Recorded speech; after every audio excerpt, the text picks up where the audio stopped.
चलिए पहले तो एक आवश्यक सूचना। आवश्यक सूचना क्या है? गृह विज्ञान टीजीटी।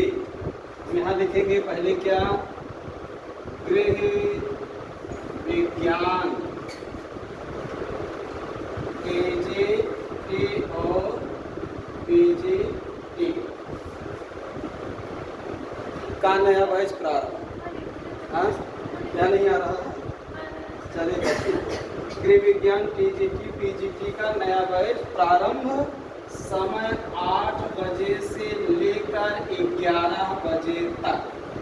ठीक, इस सूचना को सब लोग शेयर कीजिएगा और लाइक कीजिएगा।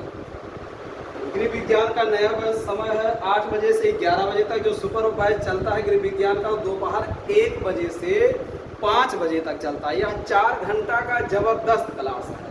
ठीक है, इसमें जितने पुराने बच्चे हैं जो एक बार ऑनलाइन ऑफलाइन पढ़ चुके हैं वो एक बार आवे सुपर बैच में बैठ के पढ़ें। 4 घंटा का जबरदस्त बम्पर क्लास है।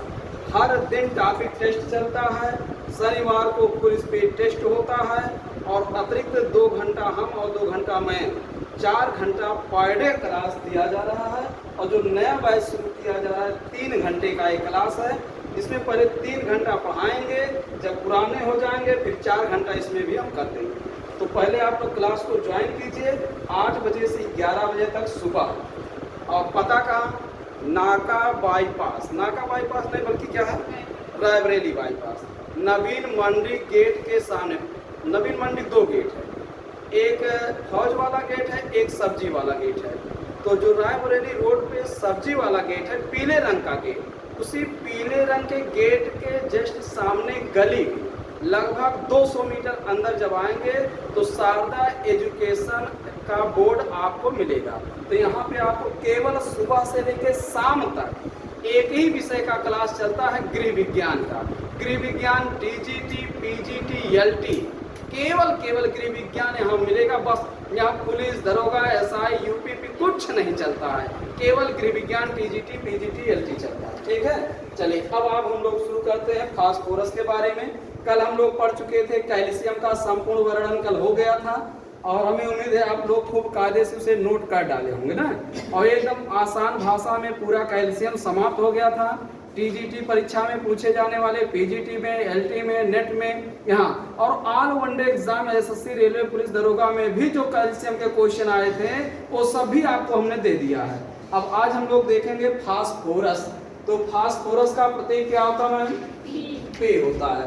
कल वाला तर्ज छोड़ दे, 1 मिनट देखिए। हम लोग जानते क्या है? कल हमने आपको बताया था हमारे शरीर का लगभग 96% जो भार होता है, 96% जो भार होता है, यह प्रोटीन का, यह कार्बोहाइड्रेट का, यह वसा का और जल का बना होता है। शेष शरीर का 4% जो भार होता है वो खनिज लवण बनाता है। कौन बनाता है?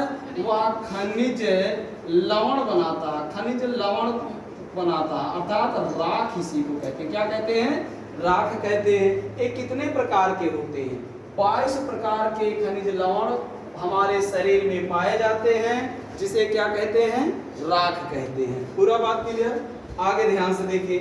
अब इस 4% में 2% अकेले कौन होता है? कैल्शियम। इस कैल्शियम हमारे संपूर्ण शरीर के भार का कितना प्रतिशत में? 2% बनाता है। और इस 2% का 99% कैल्शियम कहाँ होता है? अस्थि में होता है। शेष बचा 1% कैल्शियम या अन्य ऊतकों में होता है। बात क्लियर है? चलिए अब 4% में 1% क्या है? फास्फोरस। हमारे शरीर का भार फास्फोरस में कितना बनाया? 1% नहीं। और जब 1% फास्फोरस बनाए, इस 1% का 80% फास्फोरस कहाँ होता है?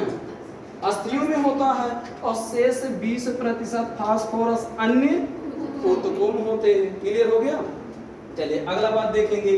अब हम जानेंगे 2% अकेले कैल्शियम, 1% अकेले क्या है? फास्फोरस और शेष बचा 1%। 1% में अन्य 22 तत्व अर्थात 22 राख पाए जाते हैं। क्लियर हो गया? अगला बात देखेंगे। अब हमसे पूछेगा कैल्शियम एवं फास्फोरस का जो अनुपात होता है वो अनुपात क्या होता है।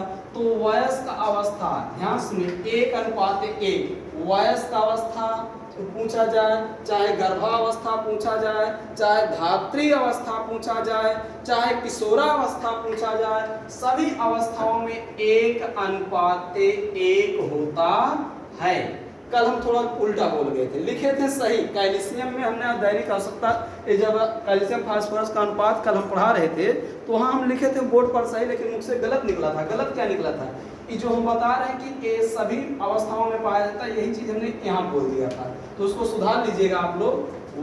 1:1 कैल्शियम फास्फोरस का अनुपात 1:1 सदरी अवस्था, सभी अवस्था में होता है, किंतु शिशुओं में और बालकों में 1:1.5 होता है। ARDA 2020 के अकॉर्डिंग। और इसके पहले तो हमने कुछ और बताया था, लेकिन अब आप क्या जानेंगे, 1:1.5 किसमें, शिशु और बालकों में। शेष सभी अवस्था में क्या होता है, 1:1। अभी फास्फोरस कहाँ पाया जाता है। फास्फोरस हमारे शरीर में, फास्फोरस हमारे शरीर में 3 रूपों में पाया जाता है। स्वतंत्र रूप में पाया जाता है, कार्बनिक यौगिक के रूप में पाया जाता है, अकार्बनिक यौगिक के रूप में पाया जाता है। स्वतंत्र अवस्था में कहाँ पाया गया, कोशिका में। कार्बनिक के रूप में कहाँ पाया, कार्बनिक यौगिक कौन है, जैसे फास्फोप्रोटीन कार्बनिक यौगिक और फास्फोलिपिड कार्बनिक यौगिक। बात क्लियर है। हमने बताया था यह फास्फोरस एक अकार्बनिक है। फास्फोरस क्या है, एक अकार्बनिक है। जब यह अकार्बनिक किसी कार्बनिक के साथ जुड़ेगा तो बनने वाला वह यौगिक क्या होगा मैम, कार्बनिक होगा। अब फास्फोरस प्रोटीन के साथ जुड़ा तो फास्फोरस धन प्रोटीन बराबर फास्फोप्रोटीन, फास्फोरस धन लिपिड बराबर फास्फोलिपिड। तो आप जानते हैं प्रोटीन कार्बनिक है, लिपिड कार्बनिक है, लेकिन फास्फोरस क्या है, अकार्बनिक है, तो बनने वाला यौगिक क्या होगा मैम, कार्बनिक होगा। क्लियर हो गया। अकार्बनिक, जब सभी प्रकार के अभिकारक अकार्बनिक होते हैं तो बनने वाला उत्पाद भी क्या होता है, अकार्बनिक। अब अकार्बनिक यौगिक के रूप में अब देखिए कैल्शियम क्या है, अकार्बनिक, फास्फोरस क्या है मैम, अकार्बनिक। तो कैल्शियम और फास्फोरस दोनों एक साथ मिल गए तो बना लें क्या, कैल्शियम फास्फेट। तो सभी अभिकारक क्या है, अकार्बनिक हैं, तो बनने वाला उत्पाद क्या है मैम, अकार्बनिक। लेकिन जब उसमें एक अकार्बनिक हो और एक कार्बनिक हो तो बनने वाला यौगिक क्या होगा मैम, कार्बनिक होगा। ठीक है। अभिकारकों में अगर उसमें कोई भी एक कार्बनिक है तो बनने वाला यौगिक क्या होगा मैम, कार्बनिक होगा। क्लियर हो गया।